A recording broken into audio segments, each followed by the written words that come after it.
Hello, আসসালামু আলাইকুম। শুরু হলো মালদ্বীপের সেকেন্ড ব্লগ। এটা ডে ওয়ানেরই ছিল। আমরা ওখানে পৌঁছার পর ফার্স্ট যে রেস্টুরেন্টে আমরা যাই, এটা হলো সেই জায়গার ভিডিও। এখান থেকে জাস্ট সিনারিটা দেখো, মনে হচ্ছে না ছবির মতো। 90s সময়ে আমাদের বাসায় তো ক্যালেন্ডার একদম অ্যাভেলেবেল থাকতো, এখন ক্যালেন্ডার দেখাই যায় না। ক্যালেন্ডারের যে পিকচারগুলো থাকতো, মনে হয় যেন সেই পিকচারের মধ্যে আমি নিজে চলে গেছি। এত সুন্দর প্রত্যেকটা জায়গা।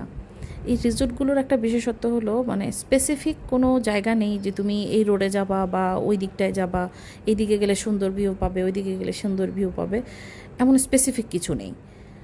তুমি যেখানেই যাও পুরা রিসোর্টে রানাচে কানাচে অলি গলি যা পাবা তা ঘুরবা। প্রত্যেকটা জায়গা ভিন্ন ভিন্ন রকম সুন্দর। এটা আমি এর আগের ভিডিওতে দেখিয়েছিলাম। এখানে আমরা ব্রেকফাস্ট করেছিলাম। প্রত্যেকটা জিনিস সুন্দর। গাছ দেখো, ওই যে ওখানের কটেজগুলো দেখা যাচ্ছে, ওইখানের একটা কটেজে আমরা ছিলাম। সি হোটেল বা কি যেন বলে এগুলোকে, জানি না, সি কটেজই বলছিল ওখানের লোকজন। যাকে দেখো, প্রত্যেকটা জায়গা কত সুন্দর, কি স্নিগ্ধ, কি সবুজ। আমাদের দেশে এত সুন্দর সবুজ দেখা যায় না। ওখানে জাস্ট ওরা তো একটা বানাইছে, নিজেদের হাতে বানানো। একটা বানানো জায়গা কতটা ন্যাচারাল হইতে পারে। আমাদের দেশের যদি সব জায়গায় এরকম শহরগুলো এরকম সুন্দর সুন্দর দেখা যায় তো কত ভাল লাগতো না। ঢাকাতে তো চিন্তাও করা যায় না যে এমন সুন্দর জায়গা। আমরা ওখান থেকে বের হয়ে একটা সি বিচ এরিয়ার মধ্যে যাচ্ছিলাম।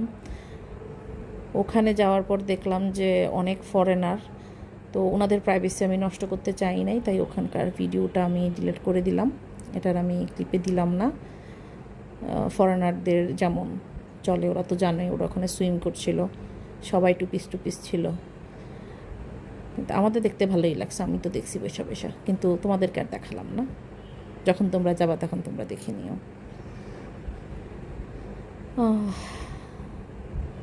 এই ভিডিও যখন করছিলাম, এখন যখন ভয়েস দিচ্ছি, মনে হচ্ছে যেন আমি সেই 2022-তে আবার ফিরে গেছি।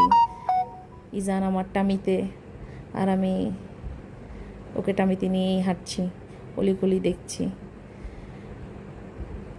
আমার হাজব্যান্ডের আবার গাছের ভালো নলেজ আছে, আমাকে একটা গাছ দেখাচ্ছিল, বলতেছিল এটা ওই গাছ, এটা এই প্রজাতির, ওইটা ওই প্রজাতির।